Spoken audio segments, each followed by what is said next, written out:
بسم اللہ الرحمن الرحیم۔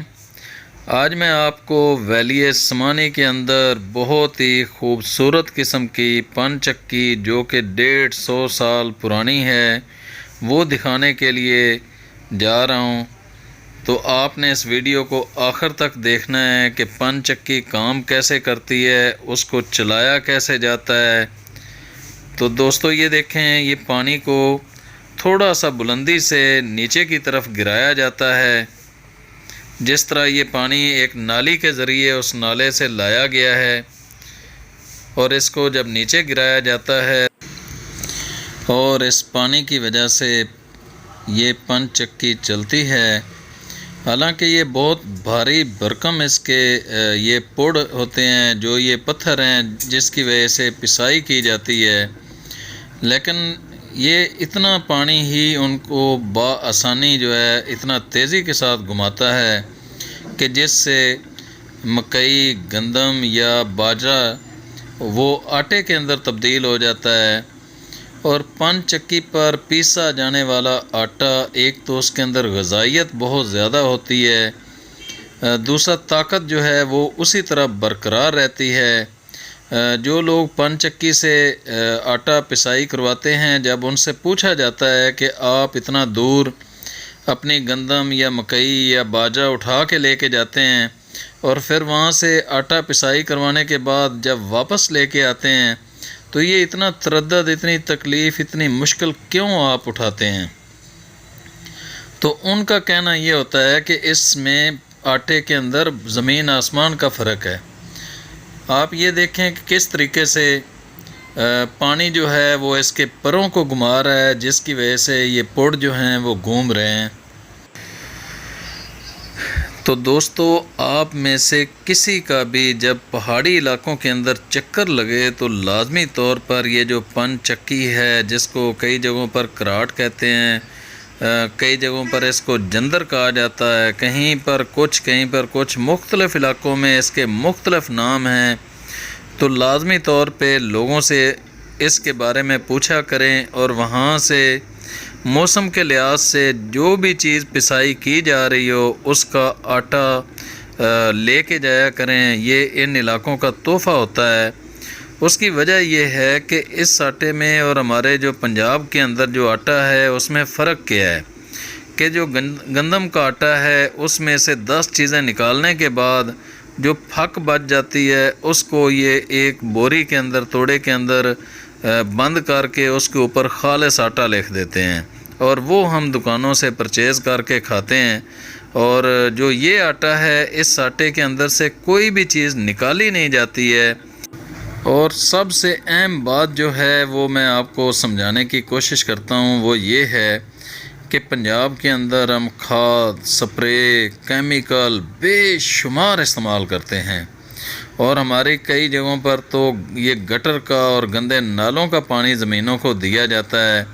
جس کی وجہ سے جو فصل تیار ہوتی ہے وہ یقینی طور پر وہ نقصان دہ بھی ہوتی ہے۔ لیکن ان پہاڑی علاقوں کے اندر جو میرا 20-25 سال کا تجربہ رہا ہے، اس کے مطابق یہ ہے کہ یہاں پر ابھی تک نہ تو کھاد استعمال کی جاتی ہے، نہ ہی کوئی کیمیکل استعمال کیا جاتا ہے، اور نہ ہی زیادہ سپرے کیے جاتے ہیں۔ یہ بارانی علاقے ہیں جہاں پر بارش ہوتی ہے، بارش کی وجہ سے یہ اپنی فصلیں جو ہیں ان کی بجائی کرتے ہیں، اور بارش کے پانی سے پکنے والی یہ فصل مکمل آرگینک ہوتی ہے۔ اور جب یہ اس طرح کی پن چکی پر اس کا آٹا پسایا جاتا ہے تو اس کے اندر سے اس کی غذائیت ختم نہیں ہوتی ہے، اس کی طاقت ختم نہیں ہوتی ہے، تو وہ آٹا بھی مکمل آرگینک ہوتا ہے۔ تو ہمارے ہاں اس وقت پنجاب کے اندر اگر دیکھا جائے تو ہم مکئی کی روٹی بالکل بھی نہیں پکاتے ہیں۔ آپ لوگ جب یہ مکئی لے کے جاتے ہیں، اس کا آٹا لے کے جاتے ہیں، تو اس کو گندم کے ساتھ آپ لوگ مکس کر لیا کریں، اور مکس کرنے کے بعد آپ جب اس کے پراٹھے بنائیں گے تو پھر ایک وقت ایسا آئے گا کہ آپ لوگ جب بھی پہاڑی علاقوں کی طرف آیا کریں گے تو یہاں سے یہ آٹا لے کے جایا کریں گے، کیونکہ اس کا ذائقہ بہت زیادہ ہے، اس کے اندر طاقت بہت زیادہ ہے۔ جب آپ کے بچوں نے یہ کھانا شروع کر دیا تو وہ ہمیشہ یہی ڈیمانڈ کیا کریں گے کہ کہ ہمیں پہاڑوں کے اندر سے مکئی یا گندم کا جو ہے آٹا ہمیں منگوانا چاہیے۔ تو دوستو میری یہ ویڈیو بنانے کا جو مقصد تھا وہ یہ تھا کہ آپ لوگ آرگینک جو ہیں وہ خوراک جو ہے اس کی طرف آنا شروع ہو جائیں۔ جو ہم بازاروں کے اندر سے لے کر وہ کھا رہے ہیں آٹا وغیرہ، تو وہ کیمیکل والا ہوتا ہے، اس کے اندر نقصان ہے اس کے کھانے سے۔ تو جب بھی کشمیر کے اندر آئیں، KPK کے اندر آئیں، گلگت بلتستان کے اندر آئیں، تو جہاں جہاں پر بھی یہ مکئی اور گندم ہوتی ہے تو وہاں پر وہ مکمل آرگینک ہے۔ تو آپ لوگ جب بھی اس علاقے میں جایا کریں وہاں سے منگوا لیا کریں۔ اور اگر کئی جگہیں تو ایسی بھی ہیں کہ دکاندار آپ کو ڈاک کے ذریعے یا ٹرک سروس یا بس کے ذریعے بھی بھیج سکتے ہیں، تو آپ لوگ ان سے رابطہ کر کے اس کو اپنی خوراک کا حصہ بنائیں۔ یہ جو خوبصورت پن چکی اور اس کے نظارے جو آپ لوگوں نے دیکھے ہیں، یہ طاہر آباد اور چہاولہ ایک جگہ ہے وادی عثمانی کے اندر، جنڈالہ برجا کے بالکل قریب ہے، یہ وہاں کے ہیں۔ اور یہ پن چکی 150 سال پرانی ہے، لیکن کوئی 17-18 سال درمیان میں زیادہ پانی آنے کی وجہ سے وہ کمرہ ان کا بہہ گیا تھا، سیٹ اپ ان کا خراب ہو گیا تھا۔ تو 17-18 سال کے بعد ابھی انہوں نے چند ماہ پہلے دوبارہ سے اس کو تیار کر کے اس کو چالو حالت میں لے کے آئے ہیں۔ اور اس کے جو مالک ہیں ان سے میری بات ہوئی تو انہوں نے یہ کہا کہ ابھی ہمارے پاس اس کا اتنا اچھا رسپانس ہمیں ملا ہے کہ پہلے خالی ہم دن میں اس کو چلایا کرتے تھے، لیکن اب ہمیں دن رات چلانا پڑ رہی ہے، کیونکہ ہمارے پاس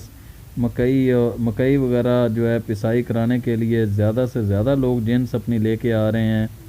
اور ہم چاہ رہے ہیں کہ شاید آنے والے ٹائم میں ہم اس کو مزید اچھے طریقے سے کر سکیں۔ تو دوستو آج کی میری ویڈیو آپ کو کیسی لگی ہے اس کے بارے میں آپ ضرور مجھے آگاہ کیجئے گا، اور مجھے اپنی دعاؤں میں یاد رکھیے گا۔ اللہ رب العزت آپ لوگوں کو بہت ساری خوشیاں عطا فرمائے، قدم قدم پر کامیابیاں عطا فرمائے۔ تو انشاءاللہ ملیں گے ایک نئی ویڈیو کے ساتھ، جو کہ بہت خوبصورت ویڈیو آپ کے سامنے آنے والی میں پیش کرنے جا رہا ہوں، آپ کو وہ بہت پسند آئے گی۔ تو جن دوستوں نے ابھی تک میرے اس YouTube چینل کو سبسکرائب نہیں کیا ہے، ان سے گزارش ہے کہ اس کو سبسکرائب کر کے ہماری YouTube فیملی کا حصہ بن جائیں۔ اور آپ کے جتنے جاننے والے ایسے دوست ہیں جو نیچر سے پیار کرتے ہیں، تو ان تک میرا یہ لنک ضرور پہنچائیں۔ خاص طور پر آپ کے جاننے والوں میں سے جو دوست پوری دنیا کے اندر روزگار کے سلسلے میں گئے ہوئے ہیں، تو ان کو ضرور یہ لنک پہنچائیں، کیونکہ پاکستان سے جب بندہ باہر چلا جاتا ہے تو اس کو جب اپنے ملک کی خوبصورتی نظر آتی ہے تو وہ بہت زیادہ خوش ہوتا ہے اور بہت زیادہ دعائیں دیتا ہے۔ تو دعاؤں کی درخواست، اللہ نگہبان۔